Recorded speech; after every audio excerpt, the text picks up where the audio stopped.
I am so excited to continue to do these series. And I recognize that the We Lift Us mini series is such a healing place. It's such a learning place. It's such a venue or a place to get well. It's a place to grow in understanding, and it's a place to get to know other individuals in their story and how individuals can literally raise up or be lifted in the story.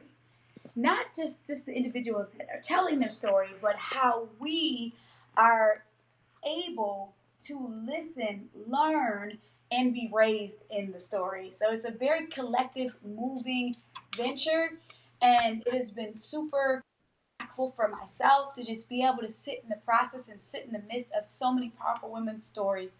And so I'm so excited to talk about on this mini series about intergenerational aspects of healing in the arts and how we can overcome adversities across generations through the art. And so we have KeKe here on today who's going to introduce herself. All right. I'm going to start off with two quotes. The first quote that I have is: the more that you read, the more things you will know, the more that you learn, and more places you go. And that's by Dr. Seuss. That's always been with me since childhood. So, going along with that, as I explored different books, I end up becoming this quote: I end up becoming jack of all trades, master of none, but oftentimes better than masters of one. And that's William Shakespeare. Yes. So she is super talented, and the arts are interwoven right in her DNA in a way that she exudes it in all of the trades that she works in. She is a workmanship of the arts, and I absolutely love it. Super creative, and so I think that those quotes are powerful ways to introduce yourself. And so I'm so looking forward to this one-on-one conversation with you and I, so that others can really show how how the expressions of art is so unique, and it's not one size fit all.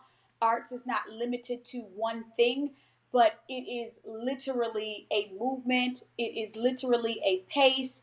It is literally a flow, and how you are moving in the arts doesn't have to be a one size fit all thing. And so, one of my first questions to you that I would like for you to share with the We Live Thus community or others that are joining on this series is the ways in which the arts have impacted uh, your ability to get over or overcome challenges that may have been challenges that you've observed throughout the generations, throughout your bloodline, right? How has the arts really been an overcoming factor to really reduce some of those challenges that naturally come from the nature of intergenerational effects? So, as I'm here just thinking about my childhood growing up and some things that I used to do to like get through some traumas or just things just throughout childhood. One thing was my mom and my aunt. They were they were storytellers, and they included us in storytelling. So they used to get booked for different high schools, regular schools, different conventions, and this and that. So that's when I fell in love with poetry. So I used to have to go up there and say a poem, even though I was shy, but I still pushed through it and say it. So that got me into poetry. That got me into reading. Um, and then as me being that shy, quiet person, and just going through different things through our life, throughout the life, or my life, what have you. My so like say that something happened, so I will just revert to going to reading a book or writing poetry just to get from out of that situation or to turn my mind off from what was the situation I was dealing with at that time. So just going a little bit more in depth in that. So there was a it was a time where My mother was dating a guy, and we end up moving in with him. And this was coming from my aunt's house to this guy's house or what have you. So at that around that time, my sister was a teen mom. Mm. I'm in high school around this time, so I'm just like really trying to stay active, what have you. But there was a trauma with my mom and her boyfriend. It was very very traumatic. Just to briefly go over, not really into details. So the end result from that trauma was my mom was end up getting pushed off of a two-story building, Mm. and she from that day she has metal in her foot because she broke her foot from that incident.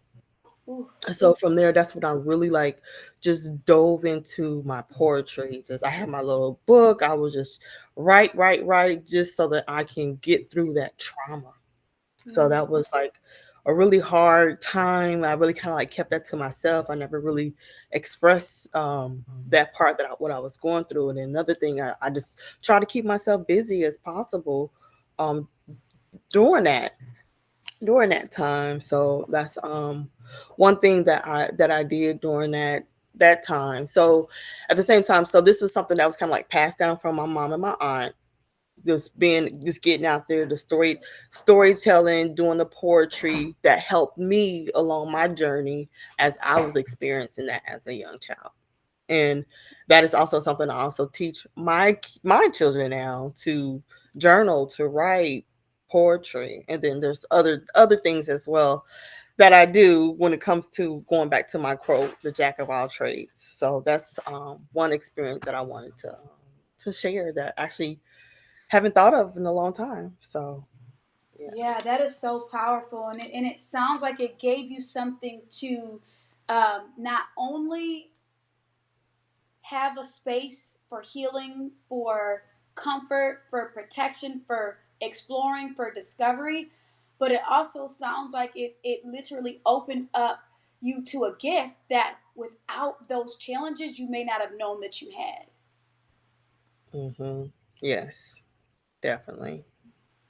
And how that gift then is able to be a blessing or able to help others through the story carry them out of a thing. Because when I hear you share that, it sounds like it literally carried you out of a thing.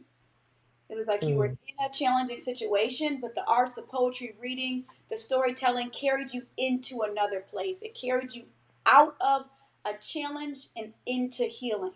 And mhm, it and even as you continue to do that in your various ways of using your hands through arts, through writing, scribing, using your hands through the decor and the environment that you set through and tell the people about your event planning. I think that that's important, right?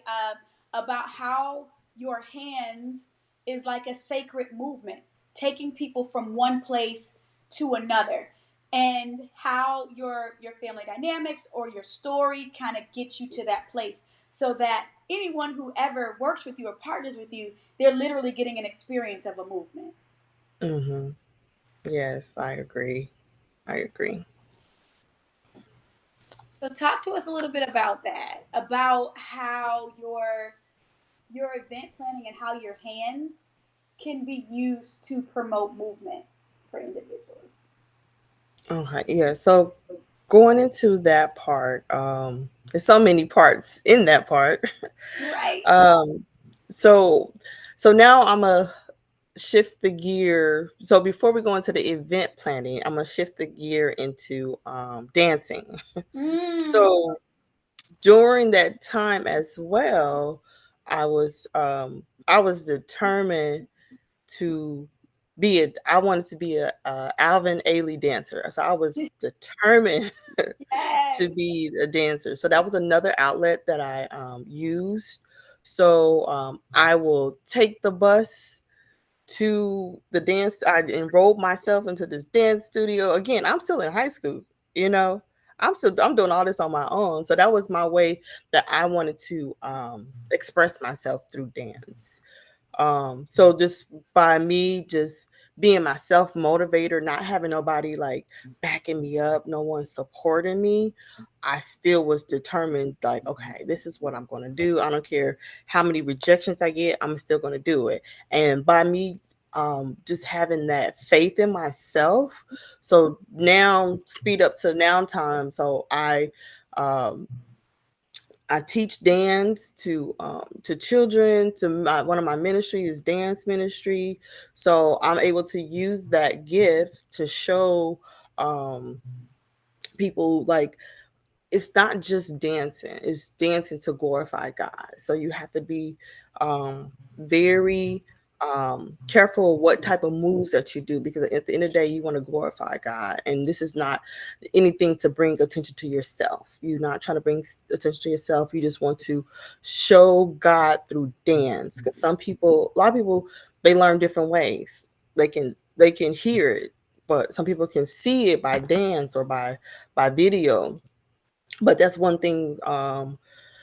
Another way that I was able to use my gift is through the dancing, and to be able to teach other people how to dance, and the different methods and the ways that I go about dancing, and also going into the music as well. You have to be very cautious about the music that you're listening to, that you're dancing to. You have to make sure you have to have that discernment, like this is of God, because there's so much stuff out there that is not of God, and it look like it is, but it's not. So at the end of the day, my ultimate goal is always to make sure whatever I do is pleasing to God. So that's one dynamic there, is to the dancing aspect as well. And then just going back as well, dealing with my hands. So I've always drew in school, was in different art classes, did pottery, did painting, and then also I even made clothes. There was an article, I probably can look it up, but there is an article. um that was one of my goals, that I wanted to be a fashion designer. So I know it's somewhere on Google. I have to look it up and read the article again. But that was one thing that I was really into. So I was gifted. Like nobody taught me how to sew. So I just like was, again, I'm determined. So I Mhm, was like, I'm mhm, gonna mhm. figure this That out. right with my hands too. Come on, I'm big. Let's do this. So I was so determined, like, all right, I'm gonna do this. So I'm always coming to school, like I didn't really have much, but people thought I had much. I was popular. But I come to school, I will make something. They'd be like, "Oh, that's cute. That's cute. Can you make me one?" So instead of me having the newest things, I had made myself, and everybody wanted what I had. I was like, Look, "Okay, I Kiki guess I'm did. onto something," you know. Yeah. So that was another way that I was able to use my hand, is through making clothes and being very um, crafty and with my artwork as well there. And then with all those skills come into my event planning and being creative with events. Like I can see something and then I can go and create it. Some people some people can't do that. Some people can't see the finished product. I can picture, like, oh, okay, that I need that there, this here, that there, that there, and then it all come together. Yes, this is exactly what I pictured, how I wanted it. So God has given me that gift to be able to visualize and to execute it exactly how I see it. And then sometimes God, like I can have a blank canvas and like, okay, I need to go ahead, just make something up, create, go do. Or I can listen to people, be very intentional listening to all the details of what people want, because they can tell you this and this, but they really can't picture it. But I can get all the information and create it for them. So Yeah. that's like, wow, this is more than what I imagine when Yes. I do my different events that I create for people. So Yes. It's a creative, yeah. right? And that's what builders do. Builders have the ability to create from scratch, right? And Hmm. sometimes they may have a blueprint and sometimes they don't. But you have such a strong creative architectural anointing where it's just like you may be able to even uh, have, you know, just a piece of something, and out of a piece comes many, right? Like, I didn't even Mhm. know you could do that with so little, right?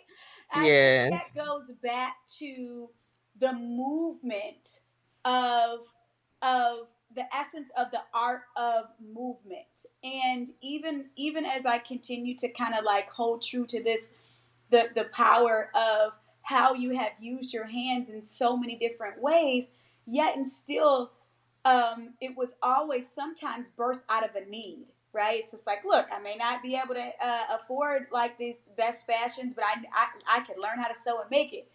Or, okay, I may not have a lot here, but I can make a lot out of a little. And I think that as I'm like hearing the progression of your art story, it's literally a movement of building out of need. And so even if someone can't see it, somehow your hands are able to make it happen. And so Mm. I just am I'm super elated to be able to be connected to you. I'm super elated, Mhm. right, for you to be Mhm. family. Super elated to be able to watch the power of the movement of your hands. And I even like the way I see it, it's like an essence, it's a movement, it's literally like knowing where the wind should go, right? It's very Mhm. intentional, it's very crafted, it's super creative, and Yeah. it's so impactful. And I think that this is like a great way to kind of hone in on the next question, which is centered around how have you been able to use your art's hands and your your ability to be a workman and creativity as a coping strategy, in ways that most people wouldn't think of. Okay. So, one way as a coping mechanism for me is I do hair. Again, this is something I it's just natural, right? I didn't go to school for it. I started doing hair when I was a little girl playing with my baby dolls.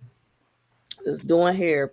Um, so doing hair is a because I am very intentional when I come when I start doing hair, and I'm very intentional about my parts because my parts have to be so straight, so I'm very intentional because so as I'm concentrating on making sure that that part is straight, that is taking me away from everything that I'm going through. It's taking my mind away, and I'm focusing on this art, on this hair technique, making sure that it come out the way that I want it to come out. So let's say someone come to me like, "Oh, can you spell my name in my hair?" Oh, okay. That's nothing. Let me go ahead. But I'm going to make sure that every letter that this person want their name spelled in their hair is done properly, like as far as braiding it. And I used to cut hair a long time ago. I used to cut my cousin's hair. I don't know if they remember, but what I used to cut their hair. And I make sure them lines was so straight, and I'll mess around and do some little designs and stuff. So that, like, I don't know, it just gives me joy, like after I'm finished done with someone's hair and they see it, they're like, oh my gosh, that smile on their face, like, oh, this is nice. I look good. Oh, all right, okay. I was a part of that, of creating that look for you, and making you feel more confident about yourself. You may have been down, but now you got your hairstyle. Now nobody can tell you nothing. So that's one way that I that helps me is doing hair, at times. Yeah, So that's like one, using your one of hands the to ways. create and helping other Mhm. people feel good. I think Mhm. sometimes people don't recognize how advocacy or how loving on the others sometimes is helpful for you to heal. Um, Mhm. and giving something to someone else that you may have needed can sometimes promote healing as well. So even that concentration, even that level of intentionality that you're giving to somebody else, is promoting right healing for them. And so I think that that is so powerful. And sometimes people don't recognize that coping does not have to look like everybody else is coping, right? It's the same thing with self care. I've been teaching on this lately and doing trainings on self care, and it's just like, look, self care is an innate prescription. It is unique to you. No one can Mm-hmm. tell you what coping looks like for you. No one can tell you what self care looks like for you. Self care for my husband is going to mow the lawn, right? Physical, it's physical exhausting, but for him, it's a form of self care. It's a moment where he can get silence, rest, and just talk to God, and that's for him. For somebody else, that um, some people are just like, oh well, how is that self care when you're busy? If self care is you being busy for you, then self care may look like you doing something that requires some level of being busy.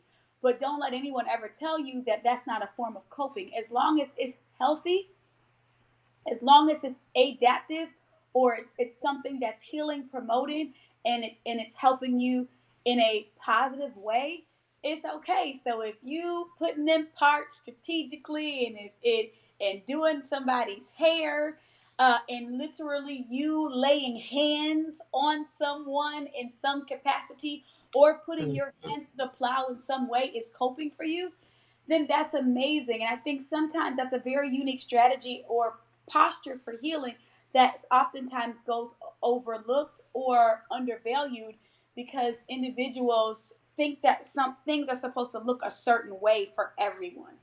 Some people's like, Right. "Oh, go get your nails done, go get your hair done." That's I personally am not into being busy. Like my husband may like to go out and mow the lawn, but that's not me. Okay, I'm fine with an hour bathtub time. Mm. Like, and that is my moment of self care. For me, I am a spa person. I just like to relax. But that doesn't make mine better than anybody else's. It doesn't make someone else's less. No, it just is what works for you.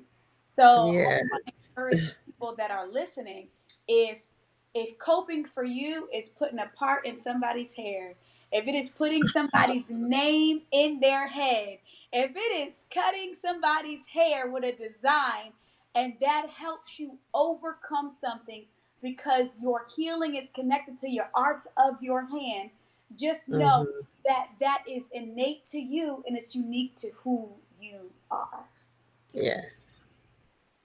All right, Yeah. so my final question is centered around, we've talked about coping, and now I just want to leave individuals with an encouraging word about ways in which their family dynamics can shift as a result of any form of art, right? Whether it's through dance, movement, hands, doing hair, writing, poetry. How can someone's family dynamics be shifted by their art form?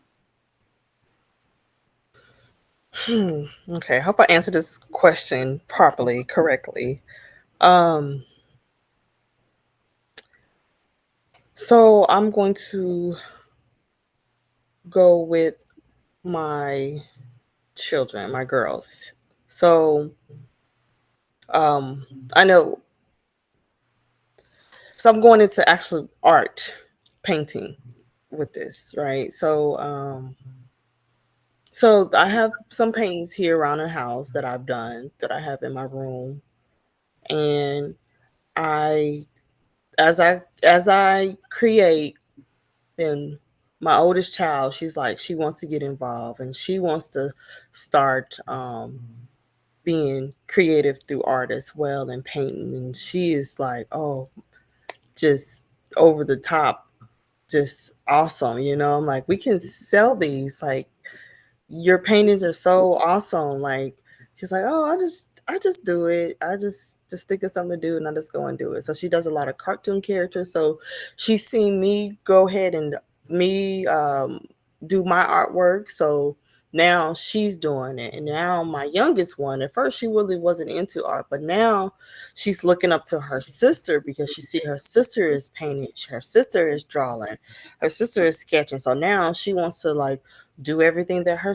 sister doing. So it's just like it's passing on. So sometimes your gift doesn't pass on to all your children. Sometimes it may miss them all, you know, or maybe one end up getting the gift. So going into that, both of my daughters have the skills of being artists as well. So that's something that's going to pass on through generation to generation. And then on the flip side of that, um, I want to go into just physically with sports. So I was an athlete like crazy.